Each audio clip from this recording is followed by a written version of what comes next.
A Colorado senator is sponsoring a bill that would force companies to tell you if you're buying a device with a microphone or camera inside. Made us wonder why that warning would be necessary. About Face, a day after the Recall Polis campaign was called out for giving gifts to some of its organizers, they've done a little editing. It's that special time of year for elk in Colorado, and we got a good reminder today to not get in the way of their business. And a Friday wouldn't be a Friday without your good news. Next. If you're worried about your cool gadgets listening to you at home, some of your elected officials have heard you. Republican Senator Cory Gardner is leading the charge to change federal rules so you know if the device you are buying can see or hear you. Our Anusha Roy explains if this is really necessary. We're used to seeing the warnings for alcohol, tobacco, even hair dryers. Don't take a bath with this. But what about the electronic gadgets in our homes that sometimes have subtle eyes and ears? To my knowledge, there are no federal law requirements to do that. There is no essentially disclosure, to the best of my knowledge, on any of these devices. Steve Beatty at MSU Denver is weighing in on legislation Republican Senator Cory Gardner proposed this week. Gardner then released a video about it. My legislation today will require the FTC to come up with a procedure that says to manufacturers of Internet of Things devices that if they build a product that contains a microphone or a camera, they simply have to disclose that to the consumer. Seems obvious for the gadgets that very clearly have mics and cameras. There are also devices that caught some people by surprise. Google's Nest, I think, is most people's touchstone on that they released a device that does have a microphone. It wasn't, if you will, active at the time, but Google was planning on rolling out voice activation with it. They just didn't tell everybody that there was already a microphone in it. The FTC said around a decade ago the number of gadgets connected to the internet surpassed the number of people, which is a lot of things to worry about listening to you. In computer security, we never ask if, we always ask when. So when the data are released that somebody's been collecting, what happens? The big names like Google and Amazon talk about where they get their data from, which third parties they may share it with, followed by security tips. But Beatty says it's mixed how forthcoming all companies are. But there's also people who might not be as tech savvy as other people. For Next, I'm Anusha Roy. So smart TVs may also have mics and cameras. People assume they aren't on unless you're using it. But Beatty says a good rule of thumb is to cover it up with electrical tape, even a sticky note, just to be safe. The FTC says it's warned companies about not telling people about microphones and cameras. As for the proposed legislation, it would leave it up to the FTC to figure out the penalties and guidelines. The Governor Polis Recall Committee has disclosed that it paid $11,000 in funds as gifts to its own members, and it is now changing what it's calling those gifts. We told you on Next yesterday that 3 members of the official recall Governor Jared Polis committee had been given gifts. The manager received $5,000. 2 other members received $3,000 gifts. Our partners at Colorado Politics first reported on this. They also discovered that after their report, the committee went back and amended those payments. They are now classified as consultant services. The official committee chair, Juliandra Fuentes, has not returned repeated calls for comment from both Colorado Politics and from 9 News. Our politics guy, Marshall Zellinger, does not always stick to politics. This week he drove by construction crews tearing up the median along Parker Road at the off-ramp at I-25 and wondered what was going on there. So we made a few calls to find out what was up. We've learned it's all part of a CDOT project to resurface I-225 from I-25 to Parker Road. Part of that project includes other upgrades to various things like the median and to overhead signs. The most Colorado thing we saw today is a golfer playing around with some of our Colorado neighbors. Next viewer, Angela, snapped this photo. Now, while this may look like a neat picture, this is just as reckless as trying to take a selfie with those wild animals. Colorado Parks and Wildlife says this guy is just way too close to those elk. It's especially dangerous because that's a male and a female, and it's rut season. So wildlife officers say they should be 2 bus lengths away from those elk. So while it may seem like a cool picture to snap, this is actually not how you Colorado.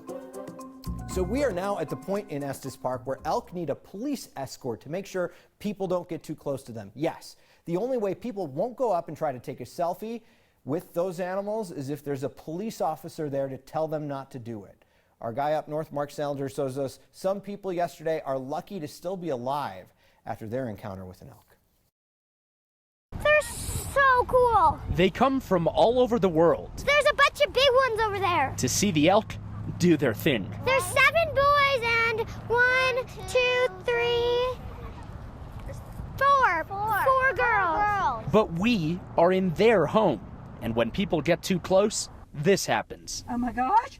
Right outside the Estes Park Visitor Center, Somebody some help. people decided they wanted to walk between 2 bulls as they were facing off.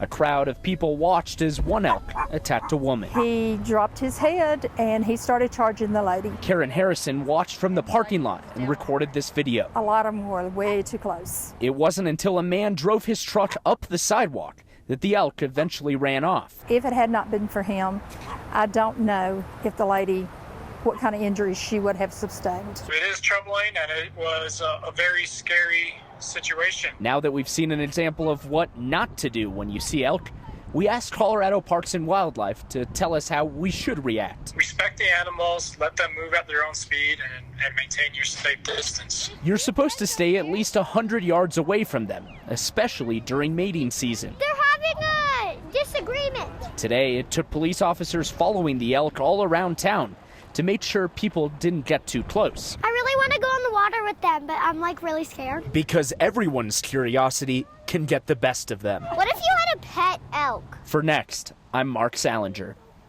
So when the guy with the truck finally drove up and got between the elk and the person, the elk rammed the window. Brian Berg says his truck has a couple of holes and dents now. The 2 people who were attacked walked away with minor injuries. May I make a recommendation? So this is where we point you towards something that is not ours, but is still worth a read. It's a Colorado Public Radio article that touches on a topic we visit regularly here on Next. RTD. The agency needed $777 million to operate last year, but it only made $143 million in revenue. So how do they make that whole thing work? CPR reporter Nathaniel Miner took a deep dive into RTD's money pit. He breaks down a 2018 report into the agency's costs and budget, looking at what the cost differences are for buses compared to light and commuter rails, and how the fares don't come close to covering that. His article also breaks down the subsidies needed per ride. We have a link to that article on the Next Facebook page. Speaking of RTD, the agency announced this week its N line out of Thornton is going to be delayed. It's now expected to open in May or August of next year instead of the first part of the year as originally planned. Now, remember, RTD's N-line leader, Alan Miller, said he'd resign if the N-line didn't open next year. That news had viewer Russell wondering about the train to Longmont coming in 2050. He's curious about where the countdown stands. Do not worry, Russell, we haven't lost track. I forgot to bring the sign out here, but the calendar tells us that the long-awaited train to Longmont is only 11,055 days away. So close.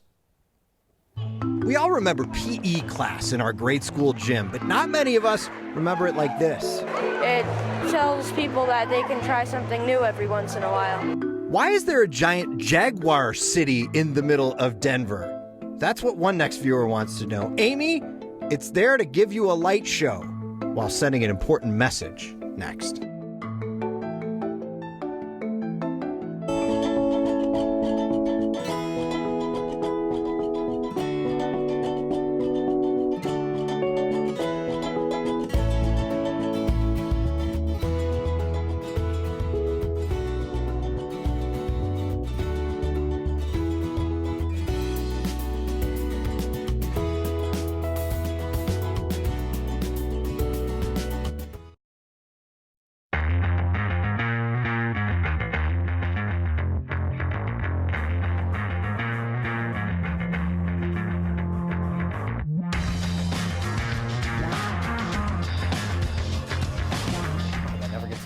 Since our last Colorado thing turned out to be not how you Colorado, let's try to do it again. We decided you deserve a second most Colorado thing we've seen today.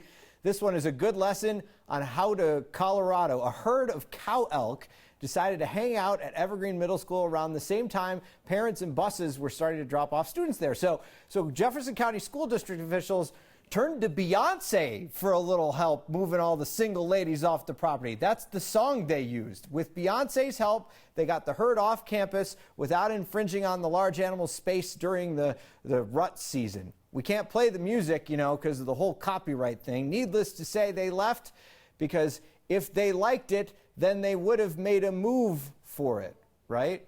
But you can watch the video on the next Twitter and Facebook pages. Our next question comes from a viewer named Amy. She saw this giant animal light installation outside the city and county building downtown, and she's wondering what it is and how long it's going to be there. Well, Amy, that is Jaguara. It's a giant light and sound show created by Sonic Design Studio, a digital design company that's based out of Colombia. It's meant to bring attention to the deforestation and increasing endangerment of the jaguar habitat in North and South America. Jaguara is in Denver this week for the Biennial of the Americas Festival.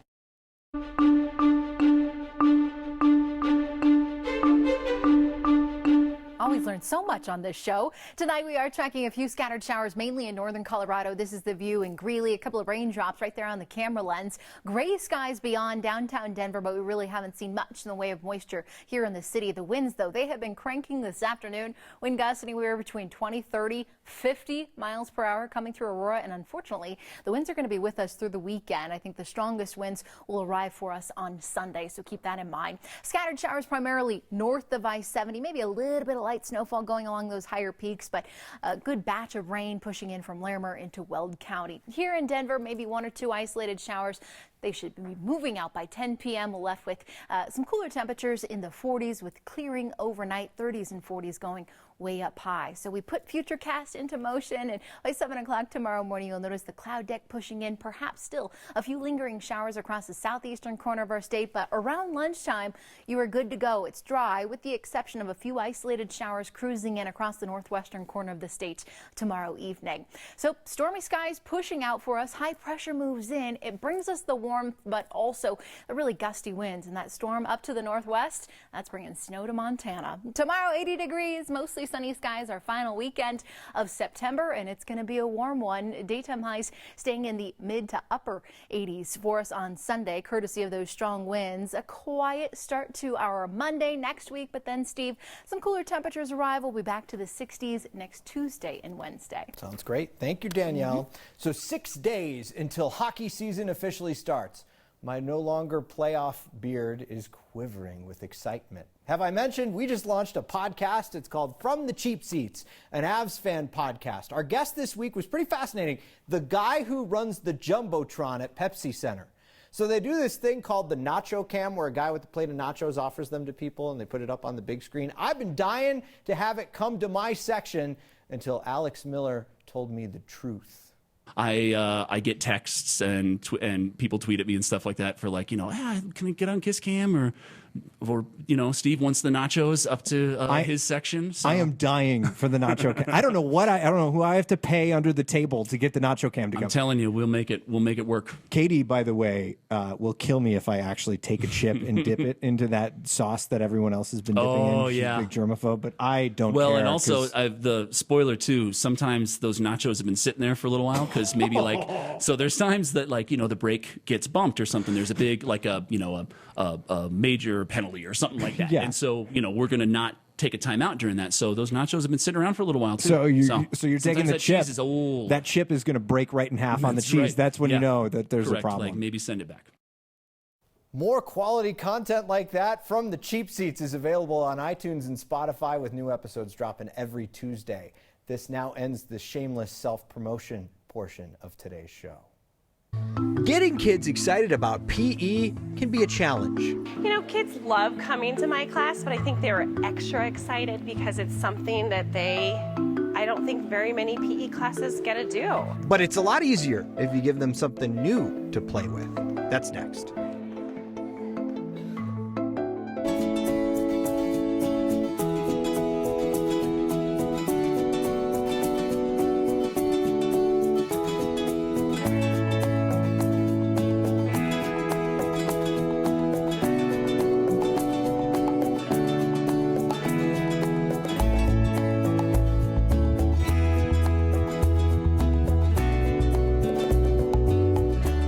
My good news is we have a lot of exciting things happening at Arvada. My AP Calculus kids are slated to get 5s on their AP exam. I'm really excited about that.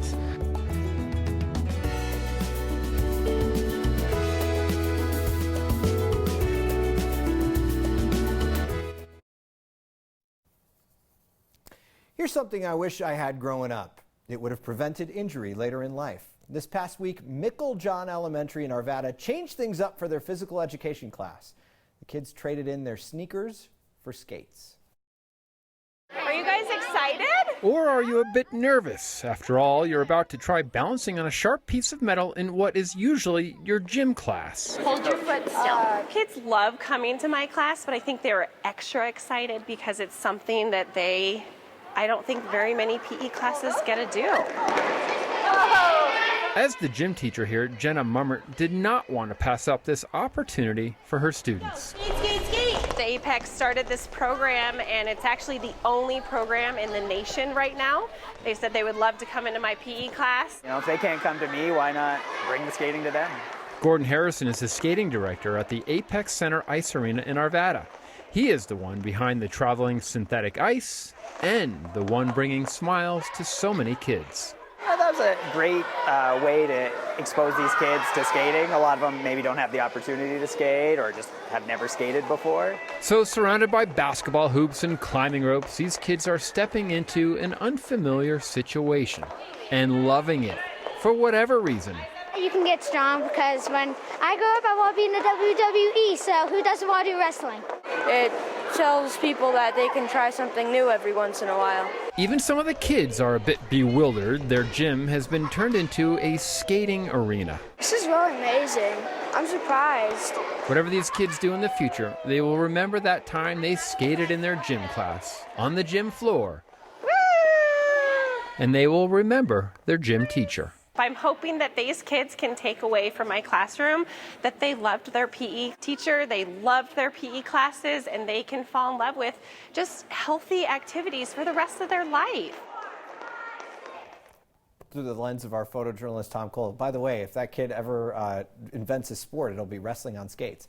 If you're wondering, synthetic ice is really just a type of plastic. It does not need to be cold like real ice to skate on. Monday's the last day for the fake ice at John Elementary. Then it's on to the next school. We are giving you the final word with some more of your good news next.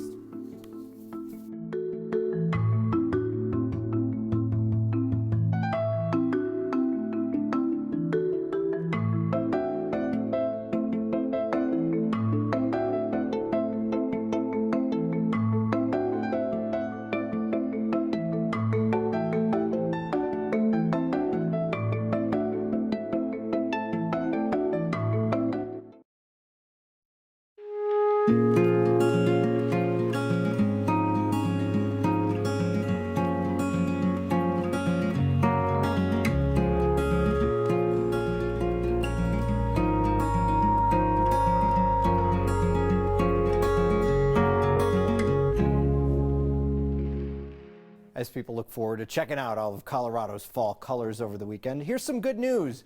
This weekend, you basically can't go wrong.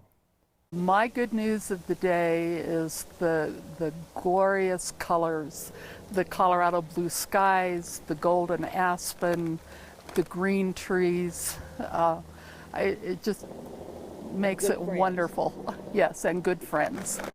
My gosh, that looked great. Amber said, "You're not Kyle." You're darn right, Amber. We'll see you next time.